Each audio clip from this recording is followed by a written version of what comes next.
Olá, meus irmãos, bom dia a todos. Vamos para mais uma live sobre hermenêutica e pregação expositiva.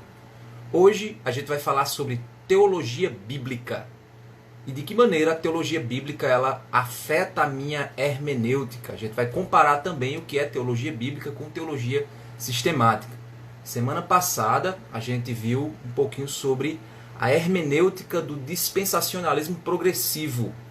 E é exatamente. E se você perdeu, você pode ir no meu canal do YouTube e você vai achar esse estudo lá, certo? No canal do YouTube. Ou então, aqui no Instagram, você pode buscar aí no IGTV, você vai ver o bate-papo que eu tive com o pastor Antônio Neto. E hoje a gente vai conversar com o pastor Nelson Galvão e vamos falar sobre teologia bíblica. Ele chegou aqui, vou mandar a gente iniciar. Então, tema muito importante, pertinente, né, para você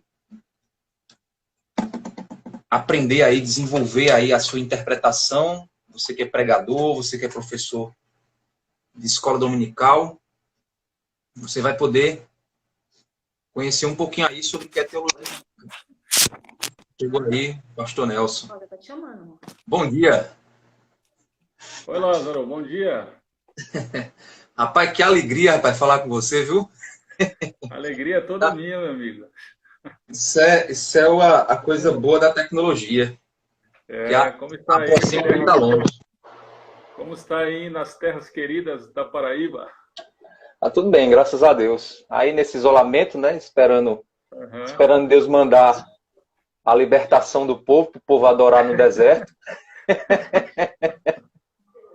Estamos aí nessa... pessoal, esse é o pastor Nelson.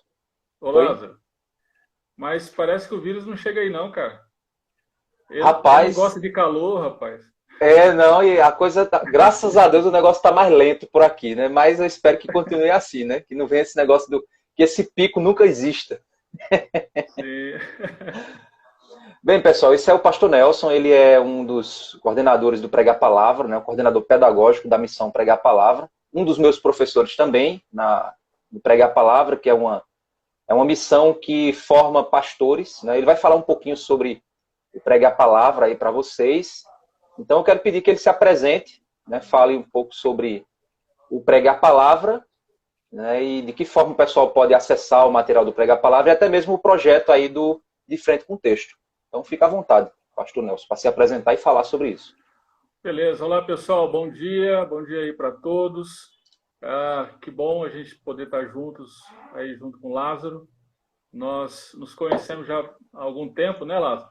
Isso. E temos nossos encontros lá no Recife, ele sempre está se deslocando, já estive algumas vezes também em Campina Grande, então nós temos já uma amizade aí cada vez mais crescente de algum tempo, e é muito bom a gente poder estar juntos. O Prega a Palavra é uma missão que nasceu do desejo de levar as igrejas, contribuir, né? Contribuir para que as igrejas retornem às Escrituras. Né? Nós fazemos parte de um movimento mundial em que sonhamos em que a palavra de Deus ela seja novamente o centro das igrejas, o centro do culto cristão. Né? Então, nós sonhamos em ver jovens voltados não somente para ensaios de música durante 8, 9 horas no fim de semana, mas voltados para as Escrituras, centrados no estudo da Palavra de Deus. Nós sonhamos com homens e mulheres sendo conduzidos em sua vida, né? Seu casamento, educação de filhos, pelas orientações da Palavra de Deus, né? Então, esse é o nosso sonho como missão, esse é o nosso desejo, e a nossa atuação, então, é por meio da capacitação de pastores e líderes em exposição bíblica.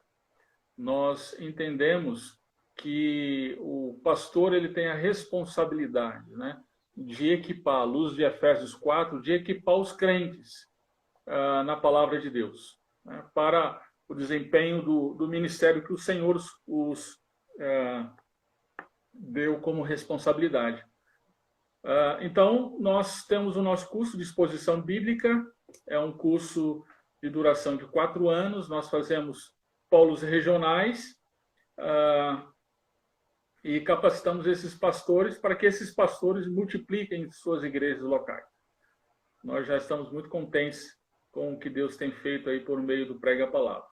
E o De Frente com o Texto é uma iniciativa pessoal minha, que nasceu a partir do desejo de ajudar pessoas que não têm uma formação acadêmica em teologia, né? Ajudar essas pessoas a como ler a Bíblia adequadamente, né? Adequadamente, entenda-se, do jeito dela, do jeito que ela quer que seja lida, né? Sim. Então, essa é a nossa intenção. Então, a gente abriu esse canal. É um sonho já antigo, a gente nunca conseguiu ter oportunidade para isso.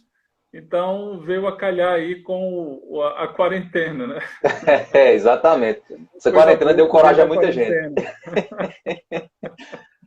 É aquela coisa, ou vai ou racha, né? Sim, Então, a ideia assim, é expor livros da Bíblia, né? Nós começamos agora com a primeira carta do apóstolo Pedro. Então, expor o livro e, ao mesmo tempo, dar dicas de interpretação bíblica, né? Então, são vídeos curtos, mas que têm um propósito de ajudar as pessoas a ler, a interpretar as Escrituras.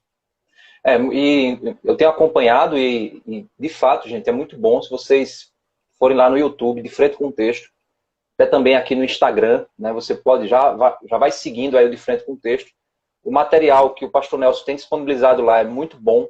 Interpretação, ele vai dando as ferramentas, ele vai mostrando de que maneira chegou ao entendimento daquele texto e vai fazendo também as aplicações.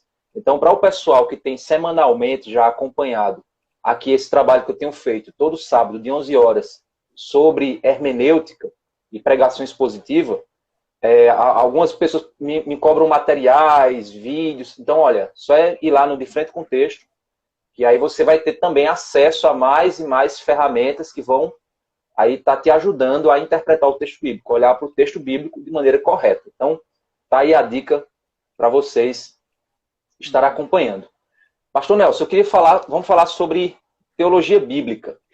A teologia bíblica, ela tem sido algo que tem surgido de alguns anos para cá, ela tem ganhado força. Mas as pessoas muitas vezes não entendem a diferença entre a teologia bíblica, elas até sabem, mas eu queria, na compreensão de alguém que tem estudado com mais profundidade o assunto, a diferença entre teologia bíblica e teologia sistemática. E também os riscos que cada uma tem no que diz respeito a interferir na hermenêutica, na interpretação do texto. Uhum. Ok, vamos lá. Vamos começar pela teologia sistemática, então. Né? A teologia sistemática são dois tipos de abordagens, né? A teologia sistemática e a teologia bíblica. A abordagem da teologia sistemática quanto ao estudo nasceu a partir do século XI, da escolástica do século XI até o século XIII. Nesse momento histórico, os cristãos, né, os intelectuais, acadêmicos, os mestres cristãos, eles estavam preocupados com a apologética, com a defesa da fé. Estavam preocupados em apresentar um corpo logicamente organizado, um corpo doutrinário logicamente organizado, né, para a sociedade em geral. Aconteceu que houve as traduções dos escritos de Aristóteles, né, por um rabino judeu, filósofo também. Ele traduziu Maimônides, Ele traduziu, então, os escritos de Aristóteles, e essa tradução ela se popularizou muito no Ocidente, e uma das pessoas que foi muito influenciado por essa tradução, essas traduções de Aristóteles, foi Tomás de Aquino, que terminou depois escrevendo a Suma Teológica. A Suma Teológica é um dos primeiros tratados sistemáticos do cristianismo, né? Quer dizer, antes não se tinha uma percepção sistematizada da teologia. Aí Aquino foi quem iniciou isso. Tinha uma percepção, talvez incipiente, desde Agostinho, né? No século IV, V, mas ela vai começar a tomar corpo a partir de Aquino, né? A partir de Tomás de Aquino. Então, a Suma Teológica ela é uma obra de fôlego, de muito fôlego. Ela tem 3.000 artigos, ela é composta por 3.000 artigos. É a obra de uma vida, né? Se quiser ler aí durante a quarentena. Se bem que eu espero que não dure tanto assim a quarentena. Se eu não me engano, ele demorou 26 anos para escrever, foi? Foi a obra de uma vida, né? Foi uma obra de uma vida. Então, são 600 questões envolvidas nessa obra, né? Então, são 600 questões, interessantemente, organizadas a partir da lógica metodológica grega, especialmente de Aristóteles, né?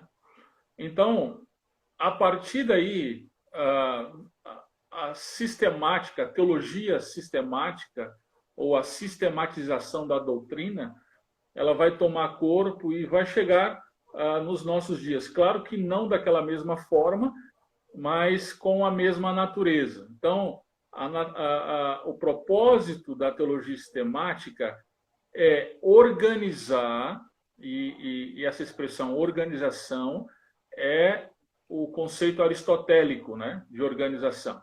Então, organizar a doutrina cristã de uma maneira que ela seja apresentada de maneira apologética, né? Essa é a teologia sistemática. Qual que é o risco disso? Esse tem um valor, tem o seu valor. Eu entendo que o valor apologético é interessante, né? Agora, o risco é que você não trata as escrituras nos termos das escrituras. Você termina importando para as escrituras uma metodologia que é estranha a ela. Uma metodologia que é estranha à sua própria natureza. Porque a escritura ela foi escrita em um ambiente semítico.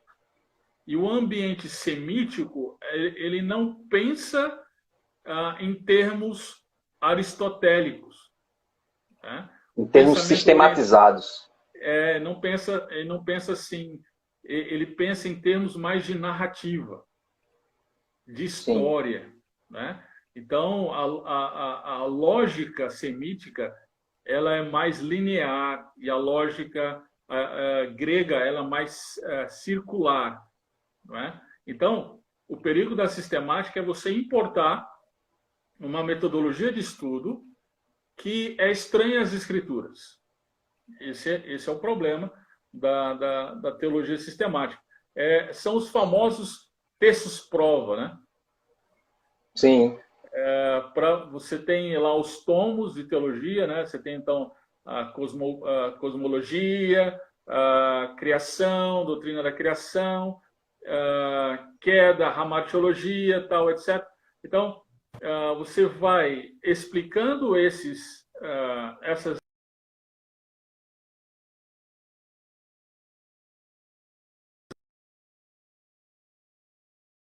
tão somente de você pegar versículos para provar aquilo que você está querendo defender, aquilo que você está querendo fundamentar.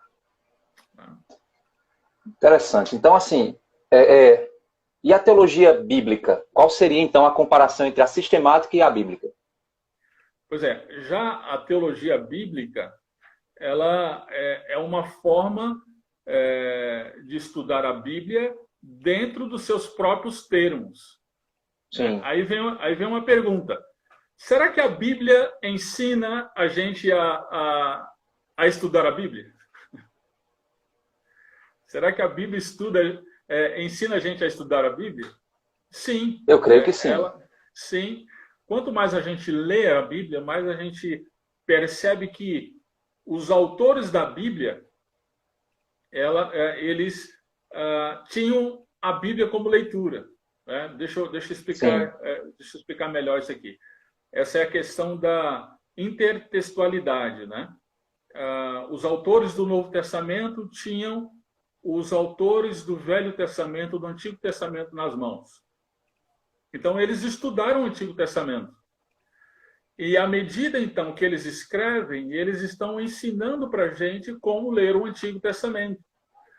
E os autores do Antigo Testamento, eles também tinham os autores do Antigo Testamento nas mãos, os autores mais antigos. Né? Por exemplo, Abacuque. Eu gosto muito desse livro de Abacuque. A gente estuda bastante ele aí no Prega a Palavra. Né? Abacuque, ele começa com um lamento. Até quando, Senhor? Né? E aí esse lamento ele vai desenvolver, né? E aí ele coloca, por exemplo, capítulo 1, verso 3, né? Por que razão me fazes ver a maldade e a opressão? A destruição e a violência estão diante de mim. Também há contendas e o litígio é comum. Né? Essa denúncia que Abacuque faz é baseada em Deuteronômio capítulo 16. Então, é a instrução de Moisés para o povo de Israel na ocasião da aliança. Sim. Para que o povo de Israel agisse com justiça nos seus relacionamentos. Então, quando Abacuque profetiza, ele está com a Bíblia aberta, a Bíblia da época dele, né? Que é a Torá, o Pentateuco. Então, ele está com Moisés aberto, né? Explicando para o seu povo. Então, através ele está dentro da perspectiva da aliança, olhando para a aliança. Exatamente, é isso aí. Então, a partir disso, a gente entende que os autores bíblicos, eles ensinam para a gente como ler a Bíblia. Então, a teologia bíblica, antes de mais nada, é estudar a Bíblia considerando os seus próprios termos. Né? É estudar a Bíblia como ela aponta o caminho, como ela quer ser estudada. Né? Então, ela considera a teologia bíblica considera a Bíblia na sua natureza, especialmente na sua natureza narrativa. E aí a gente chega num momento, num elemento principal aqui da teologia bíblica como disciplina, né? Esse elemento é a questão da narrativa. Eu mencionei que a cultura semítica ela pensa mais em termos de narrativa. Tá lembrado disso, né? Sim. Então, a teologia bíblica ela vai considerar isso, então vai trabalhar a teologia como narrativa, como uma história, ou como alguns autores mencionam, a metanarrativa do mundo, né? Ou seja, a teologia é uma progressão. Essa é uma característica da teologia bíblica. Ela considera a narrativa do mundo, da história do mundo, e dentro dessa narrativa da história do mundo, a teologia bíblica percebe que isso é uma progressão. Né? Isso é extremamente importante a gente considerar, especialmente no nosso meio teológico brasileiro, né? Onde não se considera essa progressão, e aí tem muita igreja aí colocando a Arca da Aliança, né? Verdade. Colocando chofar, né? Candelabro. Por quê? Porque não considera exatamente essa progressão. Então, está precisando de teologia bíblica. Do ponto de vista hermenêutico, Quais são os erros que eles estão cometendo? Então, usando esse exemplo aí da Arca da Aliança. Lázaro, eu acho que não tem nem hermenêutica, né? É como se eles estão, então, pegando o texto bíblico e lendo o texto bíblico fora da progressão, né? Fora da história revelada, não é isso? Pensa, por exemplo, na história do Brasil. Século, né, 19, 1822, né, Dom Pedro I, ele proclama a independência do Brasil. Né? Agora, imagina que nós celebramos isso, nós achamos isso, vamos supor, né? Nós achamos isso muito bom, né? Então, nós celebramos isso de maneira, então, que a gente se veste como Dom Pedro I, a gente reproduz os eventos do momento lá de 1822, da proclamação, né? O que você pensaria disso? Não tem cabimento, né? Esses caras estão desconectados da realidade. Exatamente. Nós vivemos um efeito daquele fato histórico, mas isso não quer dizer que nós tenhamos que reproduzir esse fato histórico, né? Na nossa vida diária. A mesma coisa é a história da redenção, né? A teologia bíblica, então, ela nos ajuda a entender essa história da redenção, e entendendo essa progressão da história da redenção, a gente minimiza o risco de querer reproduzir eventos, fatos históricos. A gente não precisa ficar orando para Deus novamente abrir o Mar Vermelho. Né? Deus é Deus, ele faz o que ele quer, mas quando a gente entende a história e a progressão da história, a gente não comete mais esse tipo de erro. Né? Então, a teologia bíblica nos ajuda a fazer isso também, né? A considerar a Bíblia dentro da sua narrativa e considerar essa história global do mundo, né? E uma outra coisa bem interessante da teologia bíblica é que ela nos ajuda a nos conectar dentro dessa história. Sim, nos posicionar, né? Assim, desculpa, não, a história não diz respeito a mim nem a você. Eu não estou no centro do coração de Jesus, né? Não está, meu filho, não está. Nós não somos o centro, né? E quando a gente vê a história da redenção, a gente percebe que a gente não está no centro. Na verdade, o centro é Cristo. E aí vem o segundo elemento. A história da narrativa, ela nos proporciona a possibilidade de ver quem é esse sujeito principal da história. Olha só. Uma vez que é história, uma vez que é narrativa, então ela tem elementos de narrativa.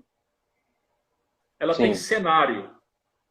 Qual é o cenário da história da redenção? É o mundo. É o mundo. Gênesis Isso. capítulo 1 começa com a criação, né?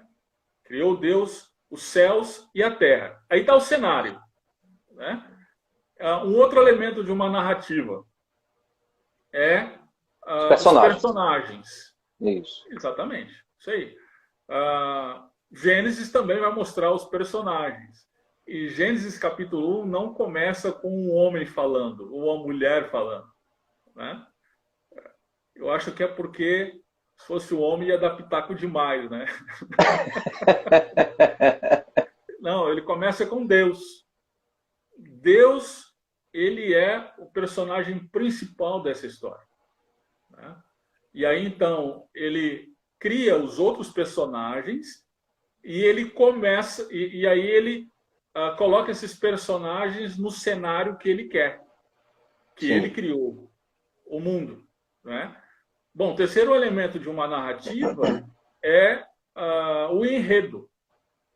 Aí nós temos o enredo, né? Gênesis capítulo 2 é Deus dialogando já com o homem, dá a ordem para o homem, depois faz a mulher, né?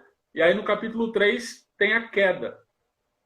Então, veja só, a gente já tem duas cenas dessa narrativa, né?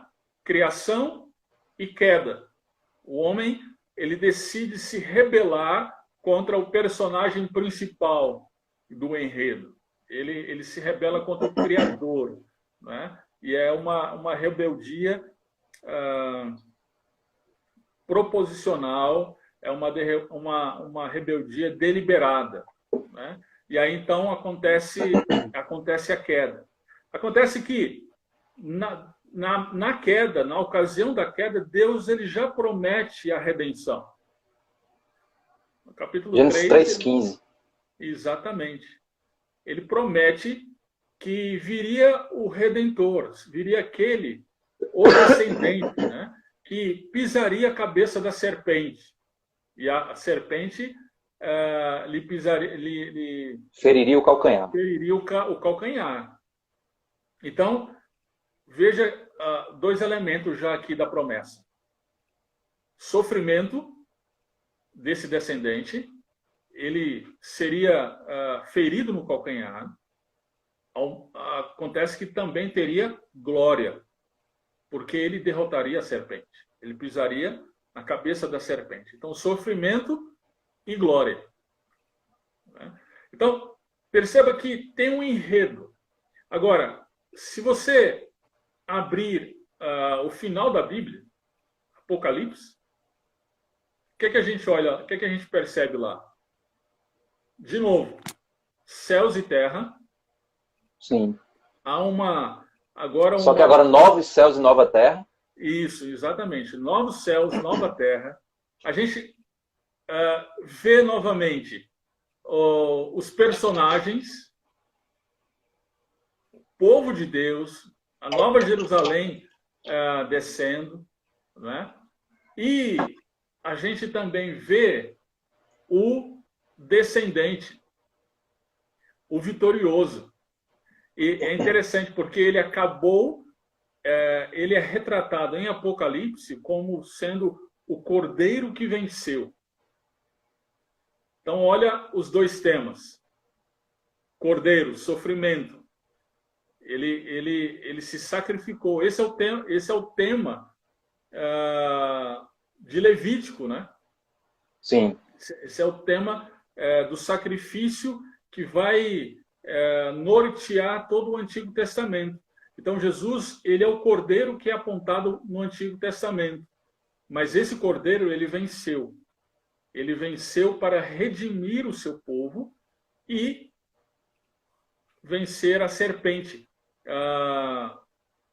No capítulo 19, 20 de Apocalipse, está retratada a derrota de Satanás. E o texto diz: a antiga serpente foi lançada... Conectando o fim ao início. Exatamente. Exatamente. Então, nós temos aqui uma metanarrativa do mundo em que nós temos a possibilidade de olhar para essa metanarrativa e dizer: puxa, eu estou inserido nessa história. Eu não sou personagem. Exatamente. Eu não sou personagem principal. A história não diz diretamente a meu respeito, mas eu estou inserido nessa história. E se eu estou em Cristo, eu faço parte do povo que foi redimido pelo Cordeiro. Então quer dizer que Então, por exemplo, para ajudar o pessoal a entender, quando você quer começar a estudar teologia bíblica, né, para te ajudar na hermenêutica, você precisa primeiro entender essa metanarrativa, né? Se você não conseguir compreender corretamente essa metanarrativa, você não vai conseguir encaixar personagens, textos e livros, não é isso? Exatamente. Você precisa considerar, então, que a Bíblia ela tenha uma unidade. Nem sempre as pessoas têm a consciência disso. Às vezes é por responsabilidade nossa os pastores, porque nós não ensinamos isso para as pessoas, né? Então, a gente prega Salmo 1 no domingo, Gênesis 2 no domingo seguinte, Apocalipse 3, né? Parece um mosaico sem conexão. Então, as pessoas ficam sem ter essa percepção, né, da metanarrativa. Então, a gente precisa entender o seguinte: a Bíblia, ela mostra para a gente essa conexão entre uma narrativa e outra. Através da teologia bíblica, a gente consegue entender o que tem a ver a batalha, por exemplo, de Davi e Golias. Sim. O que tem a ver a luta de Davi e Golias com, por exemplo, Daniel na cova dos leões? O que é isso? Qual que é a conexão? Qual é a relação disso, né? Qual é a relação de Daniel na cova dos leões com a visão de João na ilha de Patmos, que terminou escrevendo o Apocalipse? Elas podem ser comparadas diretamente, né? Seria esse questionamento. Em Atos. Oi? A pergunta seria: elas podem ser comparadas de modo direto, desconsiderando em que posição elas estão na história? Seria isso, né? Exatamente. Não dá para você ler aplicando diretamente para você. As pessoas normalmente fazem isso, né? Você desconsidera a história. Então, as pessoas se identificam com Davi, por exemplo, na luta contra Golias, né? Sim. Então, aí diz: eu sou Davi. Eu sou Davi. O que é Golias? Golias é minha sogra, né? Eu vou vencer os meus problemas financeiros, né? Eu vou jogar as pedras, né, no meu patrão, né? As pedras da fé. Exatamente. Você está desconsiderando a natureza do relato histórico quando você faz isso, né? Dentro da teologia bíblica, qual seria a verdade? Vou pegar você na... Dentro da teologia bíblica, qual seria, então, a história de Davi interpretada dentro da perspectiva da metanarrativa? Sim. Vamos lá. Fazer o exercício. Então, quando você considera a história, você vai considerar que a história ela tem 4 cenas principais. Primeira cena é criação, segunda cena, queda, depois redenção e depois consumação. Certo. Essa é a metanarrativa. Essa é a metanarrativa. Então, você tem que, quando você for estudar um texto específico, você tem que se perguntar onde esse texto está inserido na metanarrativa. A qual cena ele pertence? Né? Sim. Então, o relato de Davi e Golias está entre a queda e a redenção, está no processo de redenção. Nesse processo de redenção, Deus, no Antigo Testamento, ele trabalha com alguns conceitos muito importantes: povo, reino e lei. Sim.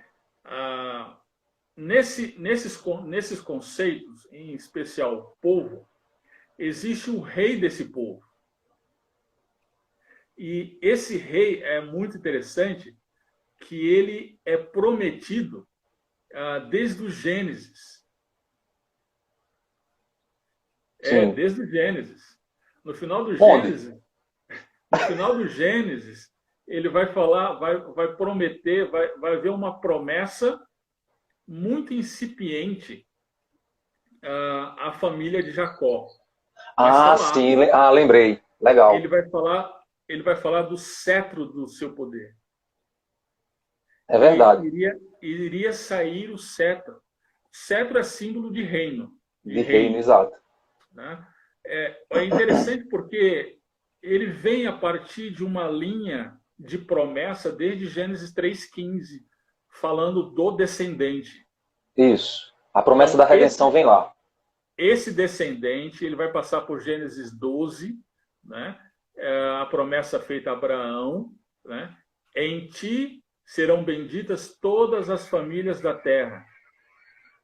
Então, essa linha de promessa lembra de um aspecto da teologia bíblica que nós mencionamos, que é a progressão, né? Sim. Então, vai progredindo a promessa. Então, o descendente, certo. Esse descendente, ele vai trazer a bênção para as famílias da terra. No final de Gênesis, vai dizer que esse descendente, ele será rei. E aí... Isso. Gênesis 12, ele diz que será famílias da terra, né? Gênesis 12, lá em Abraão. No fim de Gênesis, será o cetro nos descendentes de Jacó. Exatamente. Exatamente. Você vai vendo que a promessa vai ficando cada vez mais complexa, né? Na sua montagem. Isso. É isso aí. Depois vem sendo desenvolvido o conceito de ungido. Sim. Esse rei é o rei ungido do Senhor. É aquele que é separado pelo Senhor para cumprir a missão de liderar o povo para os caminhos que o Senhor quer para ele. Né? Quem é esse rei? Quem seria, então? Essa seria a pergunta, então, aí quando o povo de Israel sai do Egito, é liberto do Egito, né? E aí começa-se, então, a procura, começa-se um sentimento em relação a esse rei que vai culminar nos dias de Saul com um pedido para Samuel. Nós queremos um rei. O problema é que eles queriam um rei como as outras nações. Entendi. Eles não querem um reino eterno, eles querem um reino nacional. Já era plano de Deus prover este rei para Israel. Não um rei como outras nações. Então Deus dá a Saul. E aí a gente conhece toda a história. E todo o fracasso. O Saul, é importante a figura do Saul, porque ele é o anti-rei, né? Ele prefigura como aquele anti-rei que faz contraponto ao rei ungido do Senhor. É tanto que você percebe que Saul, ele é um rei que aponta o tempo inteiro para si mesmo, né? Ele fica se colocando como especial, que ele até quebra, né, a própria lei de Deus, quando Deus manda que numa guerra ele mate e destrua tudo, né? Ele mesmo lá faz uma mega adoração em nome de Deus, entre aspas, né? Mas só que na realidade é em nome de si mesmo, né? Exatamente. É isso aí. É aí onde começa a queda dele. É isso aí. E aí, então, Davi? Então, aí vem Davi. Davi, então, é esse ungido do Senhor. Só que ele não é ainda aquele rei que foi prometido anteriormente. Sim. Ele é ungido do Senhor para aquele tempo. Mas ele, ao mesmo tempo, aponta para o rei que estaria por vir. A promessa que é feita lá para Davi, na ocasião que ele ora ao Senhor em relação à questão do templo, né? A promessa é feita dizendo que viria dele o descendente. Olha aí a ligação com Gênesis, né? Viria então o descendente. Esse descendente, ele reinaria eternamente. Olha só. Ele reinaria eternamente. Ok? Então, quando a gente lê o relato de tudo isso para explicar lá a luta de Davi com Golias, né? Já captei a vossa mensagem, igual diz aquele cara, né? Captei a vossa mensagem. Vamos lá, vamos embora. Então, voltando lá para a luta de Davi e Golias. Quando a gente lê o relato da luta do rei Davi lutando contra o filisteu Golias, e essa luta ela vai ocasionar na libertação do povo de Israel aquela escravidão temporária em relação aos filisteus, a gente percebe que, na verdade, Davi como o ungido do Senhor, ele está apontando para aquele que estaria por vir. E aquele que estaria Sim. por vir, da mesma forma, lutaria para libertar o seu povo da escravidão. Do grande inimigo, né? Do E grande Golias inimigo. representaria o grande inimigo. O grande inimigo. Então, eu não sou Davi. Você não é Davi. As Golias... pedras não são as suas dívidas. Ou não, Golias não são as suas dívidas. Exatamente. Né? Então, Davi aponta para Cristo. É o rei ungido do Senhor que estaria por vir. É o que Pedro vai dizer em Atos. Ó, ele é o ungido do Senhor. Aquele que vocês mataram, esse é o ungido do Senhor. Então, Davi é Cristo. Nós somos o povo que está lá com medo, que não quer Sim. lutar contra Golias, que está ouvindo as ameaças de Golias, né? E está dizendo, vai tu, não vou nada. Não, e o rei Saul, que é o rei humano, está acovardado, né? Sem saber o que fazer. Exatamente. E aí Deus, né, levanta, é naquela hora que você começa a ver a ascensão de Davi ao trono. Porque é naquela hora que Deus lança os holofotes sobre Davi, pega alguém que todo mundo considerava um nada, né, um zero à esquerda, Isso. e põe ele para vencer um inimigo que era impossível com uma pedrada certeira, uma só pedrada certeira. Ou seja, a cruz não tinha 5 chances, né? A cruz era uma chance só, era um tiro só, né? Isso. Mas, rapaz, fantástico, fantástico. Então, percebe como a teologia ajuda a gente a interpretar corretamente as escrituras, né? E aí a gente, como pastor, como pregador, a gente não precisa ficar mandando nosso povo jogar pedra nos seus problemas, né? Confia em quem... Aí, a Malafaia está escrevendo aqui. Sim, teve um pessoal que perguntou se ia ficar gravado. Vai ficar gravado, depois a gente vai baixar. Sim. Tanto o pastor Nelson vai colocar no canal do YouTube do De Frente com Texto, né? Quanto também eu vou colocar no meu canal do YouTube e vou deixar aqui também no Instagram. Mas o Rafael, que é colega nosso, está dizendo que as 5 pedras que você precisa tirar para o milagre acontecer na tua vida. É o sermão de amanhã. Que é isso, Rafael? Eu não vou nessa igreja, hein, meu? Eita, claro, Rafael. Um segundo elemento que a gente pode trabalhar também na teologia bíblica, a gente focou agora a questão da narrativa, né? Certo. Mas agora com o relato aí da luta de Davi e Golias, a gente mencionou Cristo. Esse é o segundo elemento extremamente importante na teologia bíblica, né? A teologia bíblica como disciplina, ela busca então entender a Bíblia dentro dos seus termos, em relação à história da redenção, né?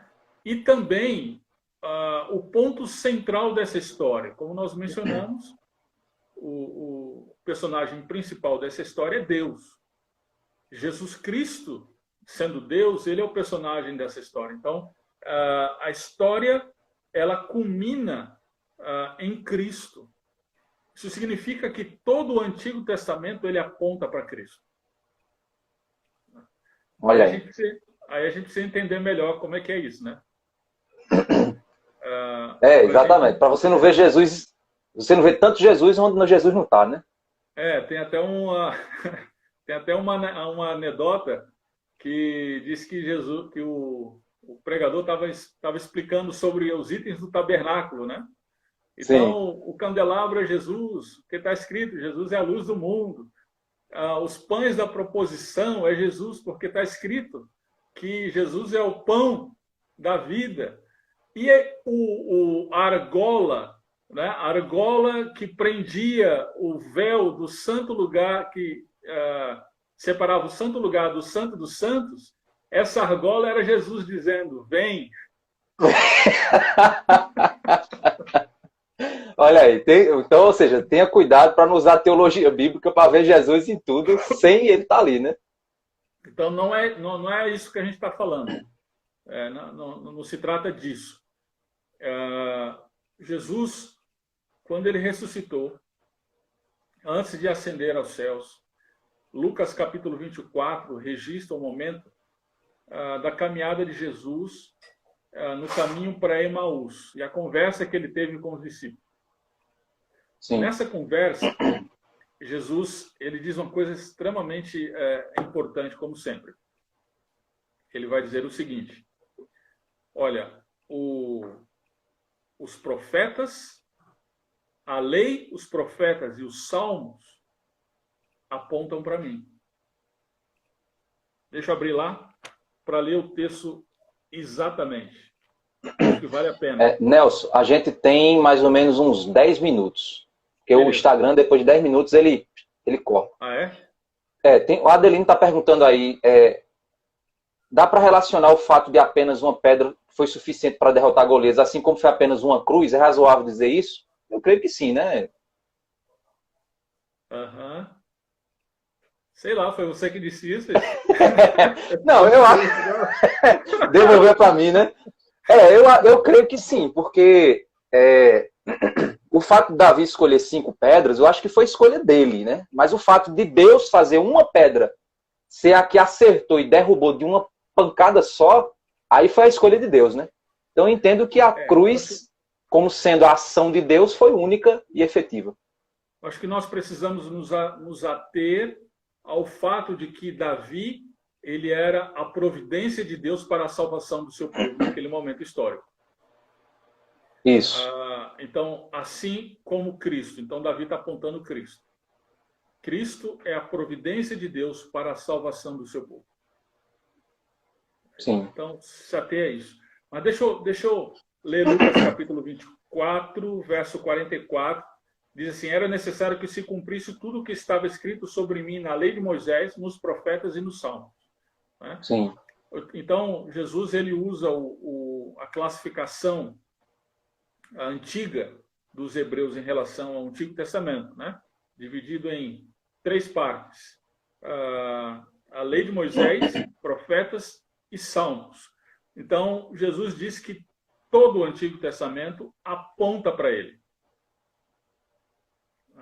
Então, Sim. é a tarefa do teólogo bíblico entender como que aponta para ele. E aí, uma das coisas de como fazer isso é prestar atenção em como os autores do Novo Testamento fizeram isso. Porque eles aprenderam de Jesus. Exato. E nem forçar o texto para apontar Jesus onde ele não está, né? Exatamente, exatamente. Pedro aprendeu de Jesus. Então, a gente precisa aprender com Pedro, como Pedro fez isso. Então, é importante a gente prestar atenção em como o Novo Testamento cita o Antigo Testamento. Eu gosto do Greg Beale quando ele trabalha o conceito de citação e de alusão. Sim. No texto dele, o uso do Antigo Testamento no Novo Testamento. A citação, ela é quando o autor do Novo Testamento ele menciona o Antigo Testamento de maneira formal, ipsiliteri. E normalmente ele traz uma fórmula, assim como está escrito. Né? Lá no Diferente para o Texto a gente está expondo 1 Pedro, e Pedro faz o tempo inteiro isso. Ele faz isso o tempo inteiro. Sim. Dá uma olhada lá, 1 Pedro capítulo 1, no verso 16. Caiu aqui. Seu celular está pensando que é a pedra de Davi. Caiu aqui.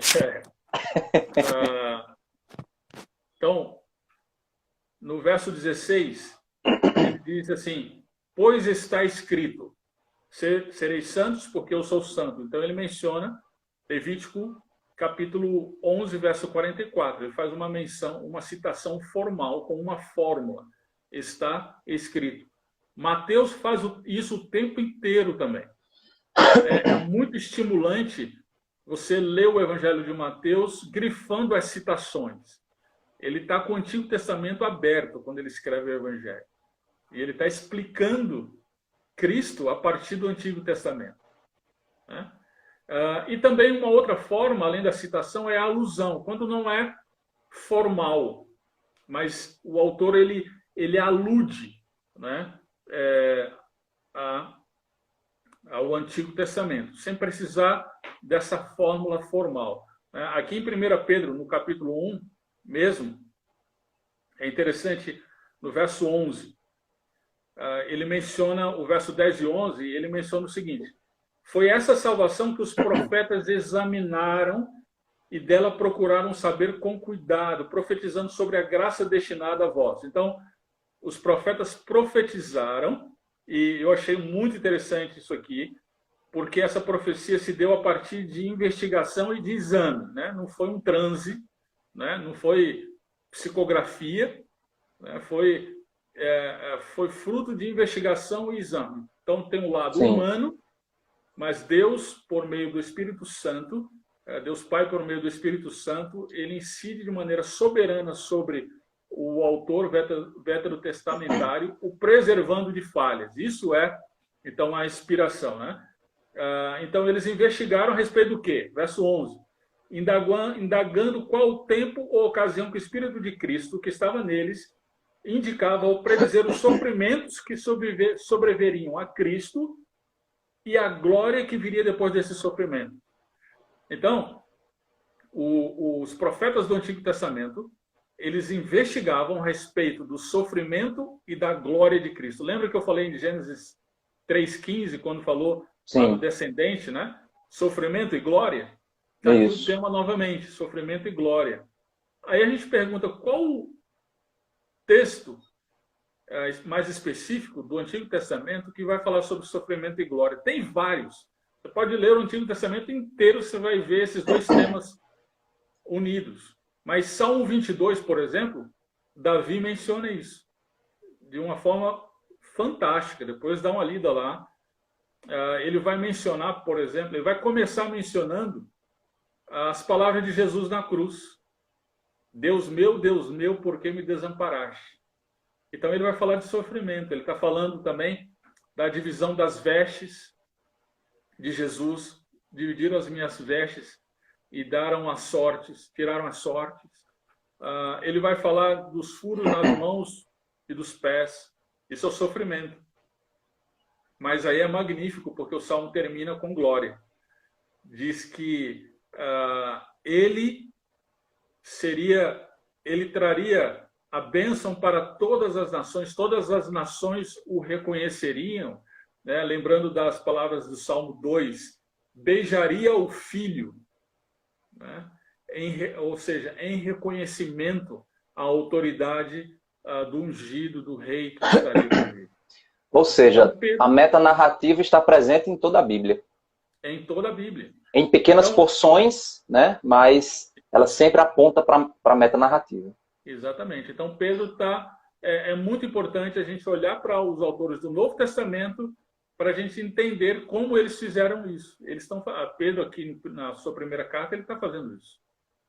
Ô, Nelson, a gente só vai ter 5 minutos agora. Eu queria que você... Certo. Que pena, né? 1 hora, o Instagram é muito ruim com a gente, porque 1 hora ele corta.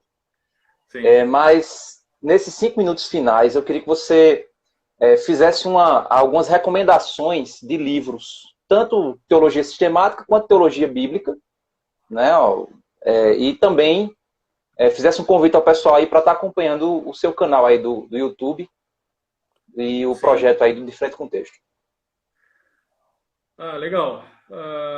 Bom, graças a Deus, tem vários livros sendo escritos na atualidade, aqui no Brasil, em português, que pode ajudar nisso. A gente vive um renascimento da teologia bíblica e isso é muito legal.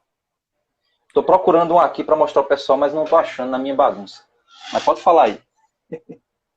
Tá. Um livro aí para pessoal que quer se aprofundar na área de teologia bíblica, do Gerhard Voss, foi publicado pela Cultura Cristã. O título é Teologia Bíblica. Ele é um livro muito denso, mas é fundamental para quem quer se aprofundar na área, tá bom? Normalmente, até poucos anos atrás, esse seria o segundo. Esse é para quem quer começar. Introdução à Teologia Bíblica, muito legal, vale a pena, do Graham Goldsworth, da Vida Nova. Esse aí é uma introdução, mas ele vai trabalhar exatamente essa questão da teologia bíblica, tá bom? Ele tem um outro livro, esse mesmo autor, é Trilogia.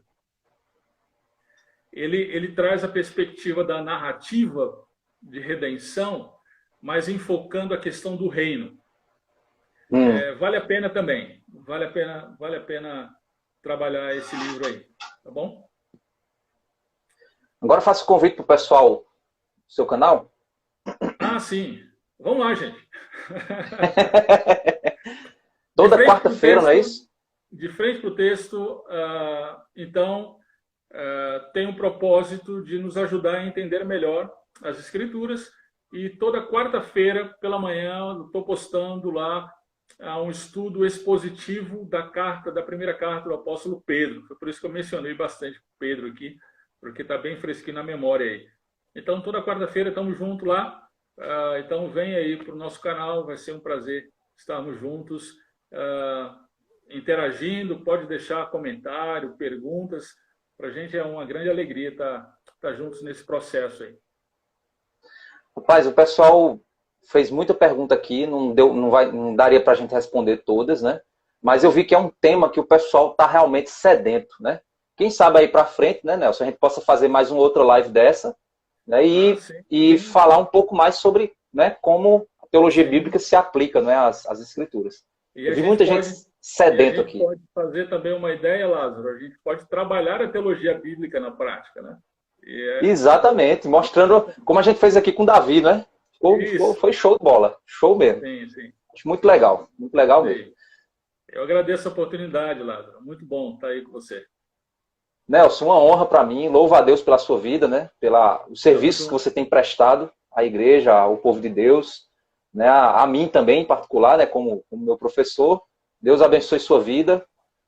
Que Cristo, né, esteja protegendo sua família, igreja, a missão pregar a palavra, né? Que Deus nos permita retornar, né? Realmente eu estou com saudade de todo mundo. O Malafaia aí interagiu.